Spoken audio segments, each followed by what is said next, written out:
மக்கள் பணத்திலிருந்து ஒரு பைசா கூட தொடமாட்டோம், தொடவும் விடமாட்டோம், தொட்டா விடமாட்டோம். இதுக்கு முன்னாடி தொட்டவங்களையும் விடமாட்டோம். ஒவ்வொரு ஊழலா வெளியில வரும் போலே, ஒவ்வொரு வேஷமா கலைஞ்சிரும் போலே, இங்க இருக்கிற நிறைய பேரு நடுங்கி போய் இதுல நம்ம மேல அவதூறு வேற. இப்ப புதுசா ஒரு வெப்பன் ஒண்ணு கொண்டு வந்திருக்காங்க. அது என்ன தெரியுமா? அவங்க தயவால தான் நம்ம ஆட்சி நடக்குதான். மக்கள் தயவால இந்த ஆட்சி நடந்துகிட்டு இருக்கு.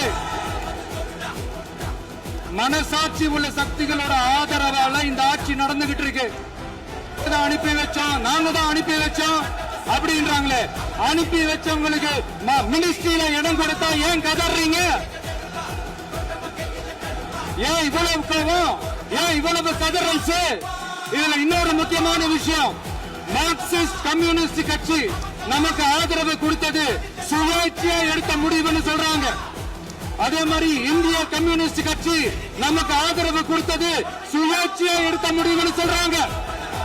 இதுல எங்க இருந்து நாங்க தான் அனுப்பி வச்சோம், நாங்க தான் அனுப்பி வச்சோம்னா புரியல.